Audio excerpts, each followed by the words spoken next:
Bonjour Marina Bruni-Tedeschi. Bonjour. Vous écrivez à vos filles pour leur raconter vos secrets, votre enfance, votre vie de femme.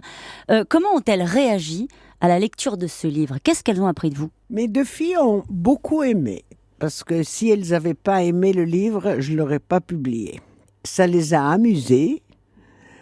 J'ai reçu hier au soir, avant-hier, un texto de ma fille Carla qui l'a vu imprimé et qui m'a écrit en italien « Mamma, il tuo libro è meraviglioso ». Brava. Maman, ton livre est merveilleux. Alors vous racontez tout, sans filtre. Vous racontez bien sûr votre vie de grande concertiste, vos amours, vos amants. Vous racontez notamment votre amour avec le fils d'un de vos amants, le beau Maurizio. Il avait 19 ans, vous en aviez 35. Oui. Il a fallu le raconter ça aussi, parce que c'est devenu le père de Carla. Ben oui, j'ai dû le raconter parce qu'on en avait déjà parlé beaucoup, parce que c'est une chose importante pour ma fille. Et donc j'ai fait un chapitre dans le livre aussi pour lui expliquer pourquoi je lui en avais jamais parlé. Parce que dans le fond, il y a toujours une petite rancœur pour ça. Parce qu'elle a appris que son père n'était pas son père, en réalité. Voilà. Mais qu'elle a adoré. Un jour, je lui ai dit, ne te plains pas, tu en as deux, au lieu qu'un. Ils sont tous les deux très bien. J'ai un regret pour ça, de ne pas en avoir parlé. Mais ça ne se faisait pas dans ces familles, de parler de ces choses. Est-ce que ça vous a fait du bien d'écrire ce livre, Marisa Bruni-Tedeschi? Je crois. Je suis plus perturbée maintenant que je l'ai fini que pendant que je l'écrivais. Pourquoi? Pendant que je l'écrivais, les choses me sortaient comme ça, des souvenirs très, très, très anciens, des choses dont j'avais jamais parlé à personne. Et là, maintenant que c'est imprimé, quelquefois, j'ai des moments de cafard, dus aussi à mon âge. Vous êtes la belle-mère d'un ancien chef de l'État, Oui. Nicolas Sarkozy. Est-ce que vous avez dû retenir la plume pour ce qui concerne Nicolas Sarkozy? Non. Mon gendre, ce sont deux personnes. C'est la personne familiale et la personne politique.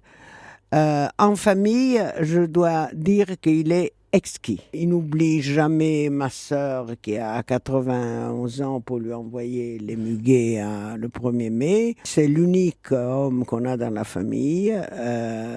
Donc il a pris la place de mon mari et de mon fils. Il est présent toujours pour chaque problème. Et comme homme politique, je ne peux pas m'avancer parce que je ne sais pas quoi dire vraiment. L'unique chose que je peux dire, que c'est vraiment un animal politique. Comme on dit, une bête de scène d'un chanteur qui continue de chanter jusqu'à 80 ans et on dit « Ah oui, mais c'est une bête de scène ». Lui, c'est une bête politique.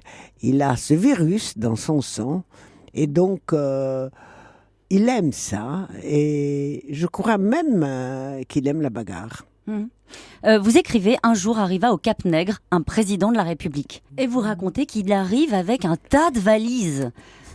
Oui. Et que vous avez compris pourquoi après. Oui, parce qu'il devait avoir tout avec lui pour chaque occasion. Il avait son smoking, il avait l'équipement sportif, il avait tout. Une masse de chaussures. Et donc on a dû ranger tout ça. Mais vous dites, en gros, il y a deux Nicolas Sarkozy, il y a celui de la vie de famille et la bête politique. Mais la politique, elle est présente aujourd'hui dans votre vie à vous, dans votre famille à vous. Vous arrivez à la maintenir hors du Cap-Nègre, hors du cercle familial? Non, la politique est là. Tout le temps? Oui. Vous débattez? Vous avez les mêmes avis? On débat pas beaucoup. Parce que moi, je ne veux pas me mêler, et puis parce que je ne suis pas assez experte pour pouvoir discuter. Mais quand même, j'ai mes idées. Et vous lui dites? Parfois? Oui, parfois, oui. Pas facile, mais parfois, oui. Et il vous écoute? Ça, je ne sais pas. Aujourd'hui, il y a une campagne qui s'annonce. Marisa Bruni-Tedeschi, vous le savez bien, vous dites ce sera son affaire, cette campagne présidentielle, ou est-ce qu'au fond c'est devenu la vôtre, celle de votre clan? Dans cette bataille politique, vous dites aujourd'hui au fond, s'il y retourne, on sera tous derrière lui? Oui, certainement. Ouais. Certainement, parce que je l'estime politiquement. Beaucoup de personnes le critiquent, c'est normal. Mais vous avez expliqué au point que vous pensez qu'il ne peut pas faire autre chose que de la politique. Oui, très difficile, parce que naturellement, s'il faisait plus de la politique, on lui offre des situations mirabolantes. Mais dans le fond, ça n'intéresse pas. Merci beaucoup, Marisa Bruni-Tedeschi. Merci.